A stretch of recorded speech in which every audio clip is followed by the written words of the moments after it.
aku harus makan makanan yang sehat sekarang biar nanti aku hidup awet muda. Sedangkan aku sekarang nggak ada masalah kok, aku sekarang nggak ada penyakit apa-apa.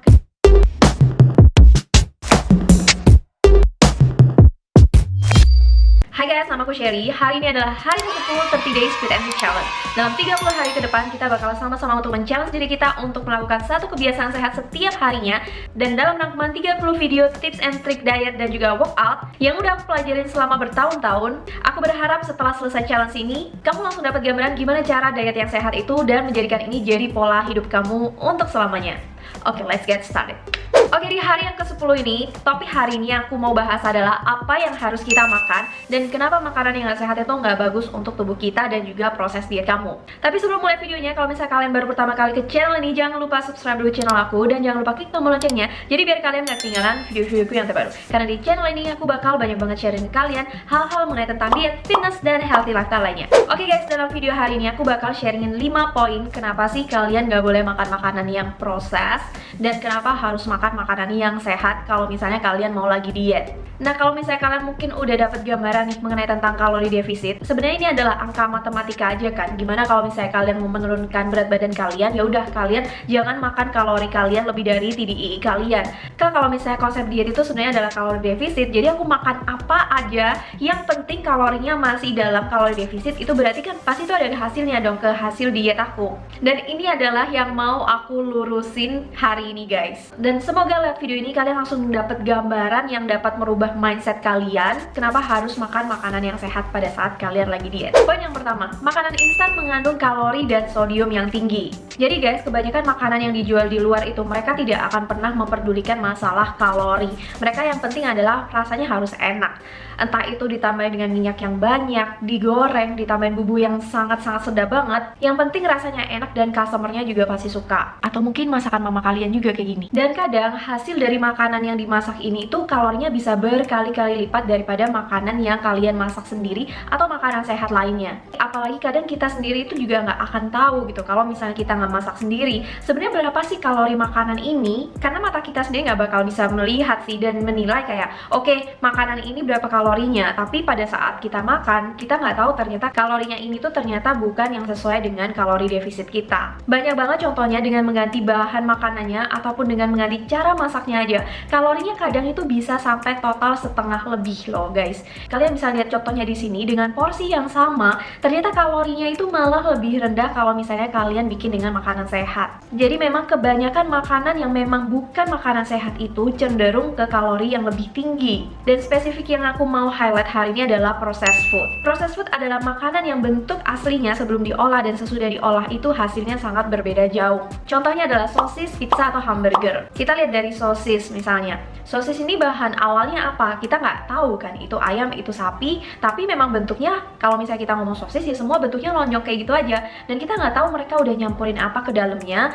Tapi yang harus kalian tahu, karena dari pabriknya itu mau sosis ini bisa tahan lama, mereka pasti pakai beberapa bahan-bahan kimia yang bisa menyebabkan mereka jadi bisa disimpan lebih lama. Salah satunya mereka pasti menambahkan natrium atau sodium yang tinggi, dan kebanyakan sodium di tubuh kita itu juga nggak bagus untuk proses diet kita. Dan untuk efek kesehatan lainnya kita nggak usah ngomong deh, itu pasti banyak banget hasilnya kalau misalnya terlalu konsumsi banyak natrium atau sodium, itu bisa sampai ke hipertensi.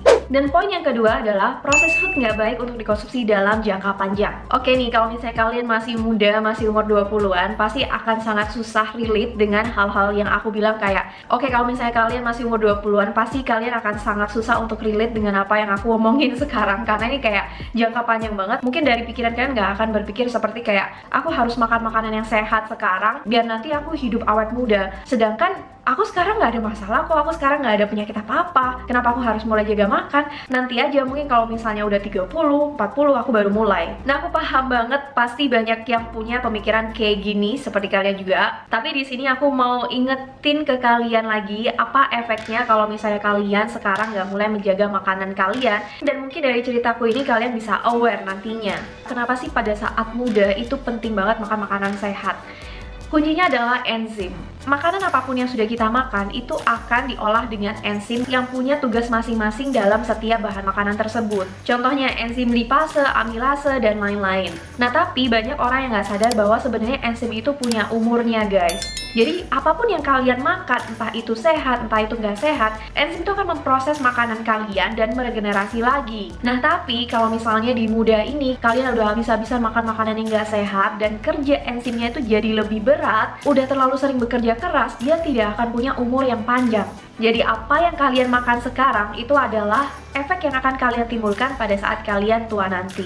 Dan poin ketiga, makanan yang diperlukan untuk tubuh. Oke, di sini kebanyakan konsep diet itu selalu ngomongin mengenai tentang kalori defisit. Apapun yang berhubungan sama diet itu pasti kita menghubungkan dengan kalori, dan kalori. Nah, tapi di sini aku mau ingetin kalian lagi, sebenarnya apa sih yang dibutuhkan ke tubuh kita? Apa yang menyebabkan kita itu bisa lapar? Apa yang menyebabkan kita itu bisa kenyang?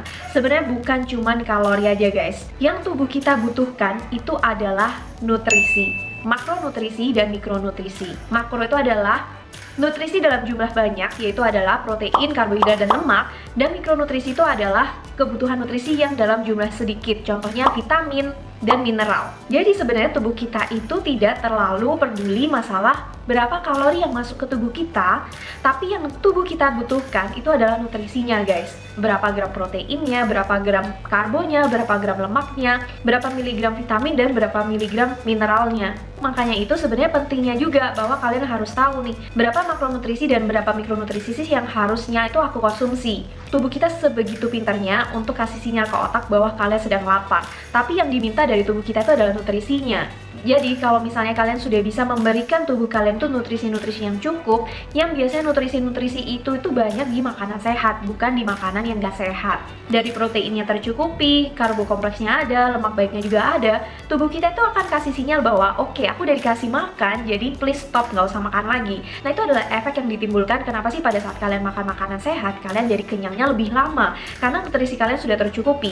Bedanya kalau misalnya kalian nih, ya udah yang penting kalori defisit, aku makan snack ringan aja, yang penting kan aku masih dalam kalori defisit. Sedangkan snack ringan ini tuh nggak ada nutrisinya, guys. Proteinnya nggak ada, cuman ada karbohidrat sederhana dan lemak yang jenuh. Akhirnya tubuh kalian akan minta makan lagi. Makanya kenapa dari kalian sering terjadi binge eating atau craving, itu karena nutrisinya nggak tercukupi, guys. Poin yang keempat, kebutuhan serat harian. Sebenarnya ada 3 hal yang bisa kalian nilai sendiri apakah kesehatan kalian ini sudah optimal atau enggak. Yang pertama itu dari berat badan kalian ideal atau enggak. Yang kedua itu dari kondisi kulit kalian berjerawat atau enggak. Yang ketiga dari BAB kalian. Kalau 3-tiganya ini udah normal, artinya diet kalian udah sehat. Nah tapi kebanyakan itu ternyata banyak banget cewek yang susah untuk BAB setiap harinya. Padahal seharusnya itu BAB itu kayak sehari harus sekali minimal. Nah tapi banyak banget cewek yang kenapa sih BAB-nya itu nggak lancar. Ini berhubungan sama metabolisme dan juga kebutuhan serat harian kamu. Untuk aku sendiri, jujur metabolismeku dulu jelek banget dan kayak aku BAB bisa kayak 3-4 hari sekali gitu, guys. Itu parah banget. Tapi setelah aku observasi kenapa aku bisa kayak gitu, karena makanan-makanan yang aku makan tuh makanan-makanan yang memang bukan whole food, makanan-makanan yang memang kayak ya snack-snack lah, terus makanan-makanan yang gak sehat lah, yang dimana kandungan seratnya itu gak akan tinggi, sayurnya sedikit, dan nutrisinya tuh kayak minimal banget, guys. Nah di sini kalau misalnya kalian kepingin banget untuk memperbaiki metabolisme kalian dan juga setiap hari bisa lancar BAB, itu kuncinya cuman satu, yaitu harus makan makanan yang whole food, yaitu adalah makanan yang utuh, yang bentuknya aslinya seperti apa, setelah kalian masak ya bentuknya hampir sama. Contohnya dada ayam, kalau misalnya kalian panggang ya tetap akan dada ayam. Sayur kalau misalnya kalian tumis ya bentuknya nggak akan beda jauh. Jadi satu-satunya cara kalau misalnya kalian pingin dapetin metabolisme yang bagus dan juga setiap hari bisa BAB, itu harus mulai makan makanan yang whole food aku bilang tadi, guys.